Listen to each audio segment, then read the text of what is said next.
Hi guys, Andy May here. Welcome back to the channel. So this is going to be the last part of my end of the year declutter.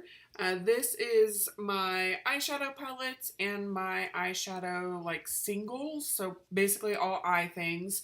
Now I will admit that there are some of my palettes that are not included here, like the face and eye palettes, as well as my Tarte palettes and my Dose palettes. I kept all those out of here, so I figured it wasn't important to keep and make this video long and you guys have to watch that. So at the end, I will include everything that was decluttered for the declutter all together. Hope you guys enjoy. So here are the palettes that don't really have multiples. I do have two Too Faced palettes, but these are the ones that I really only have one palette kind of from that brand or collection. So there are a couple of these that I will be getting rid of. Some of them are new, so this one is definitely new to the collection. This one, this one, this one. There's a bunch of new ones thanks to the traveling box, but there are some that I'm going to be getting rid of.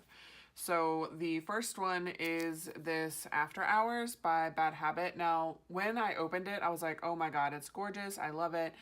And then I also knew, I don't necessarily need it. Now, I will say I gave it a shot. I mean, I used the shadow quite a bit.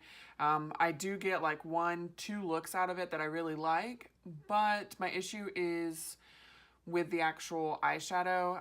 After about 3-4 hours, it's creased, even with my eyeshadow primer, and that eyeshadow primer works with literally all the other eyeshadows that I have. This is the only eyeshadow that I've found that doesn't work with my eyeshadow primer. And I'm not willing to go get a different eyeshadow primer just for this when I do have similar shades amongst my collection, and I'm only getting like 2 looks out of this, so it's just not worth keeping it.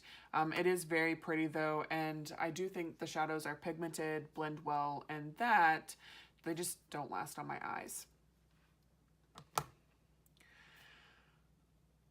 Another one that I'm going to be getting rid of that was extremely hard for me to decide to get rid of is the Viseart palette. So this thing is expensive. The shadows work really well. I don't really have an issue with them.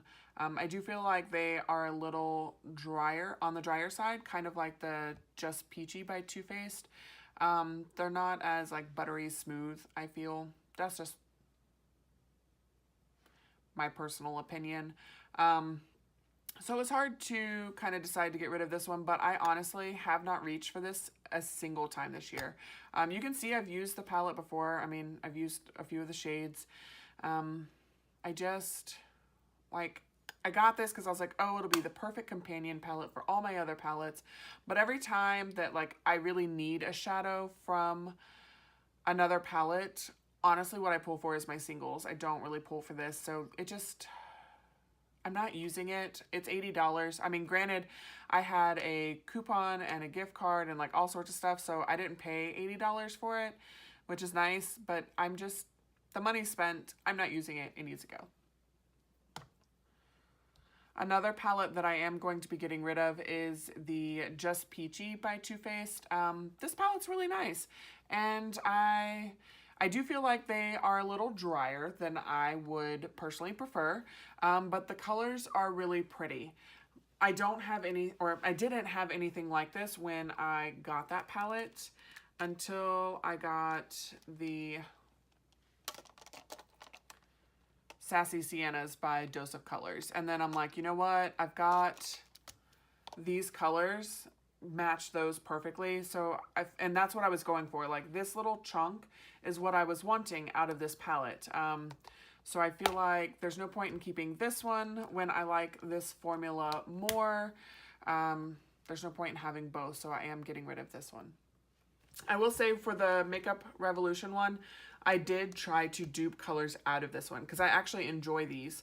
And I couldn't find colors to actually dupe these, and they're colors that I actually really like and wore. So I am keeping that one for now. I did also try this, what is it called, White Russian? Yes, White Russian on the Rocks by Buxom. It's really simple, but really pretty. The only issue I have with this is I don't have a transition shade, but I've got singles that I can pair along with it. It's just not one that I can like travel to work and do my makeup at work with. But other than that, I actually was surprised that I really like this one. The only new palette that I haven't tried is the Laura Lee one, which is the super bright, colorful one. So I will be giving that a go in the next few months or so. And here we have my Urban Decay palettes. So these are just the Urban Decay eyeshadow palettes. And sorry, kind of like choked there. I did compare the Naked 3 with the Back Talk and with the Tartelette Fairy Dust palette because they do kind of pull towards the same tones.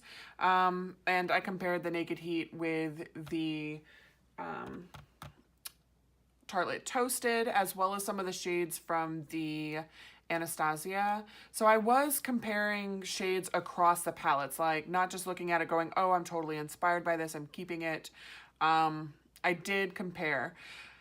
One of the palettes that is new to my collection is actually the one that I'm going to be getting rid of.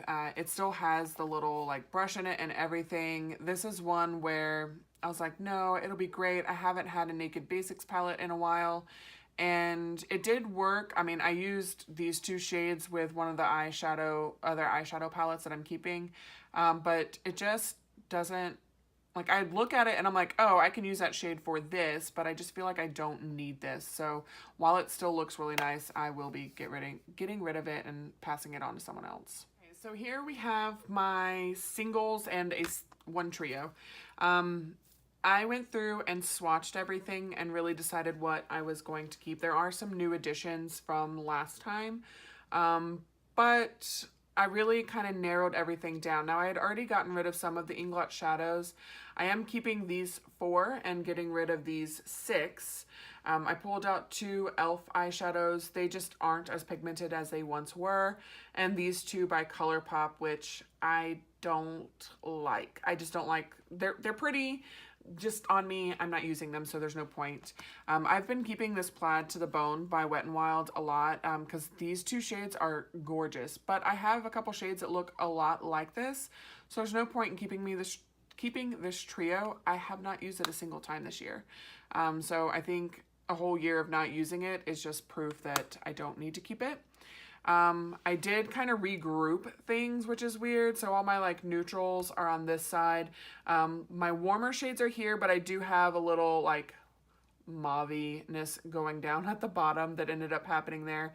I do have like my green blues over here, and I do have a single, which this is like what I'm saying now. I have a single and a little travel that I can take with me when I need that base shade.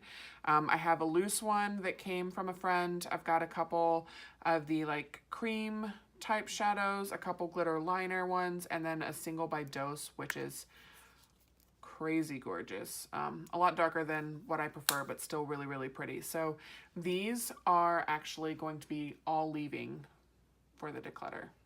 So I don't think that was a bad declutter for the beginning or the end of 2018 going into 2019.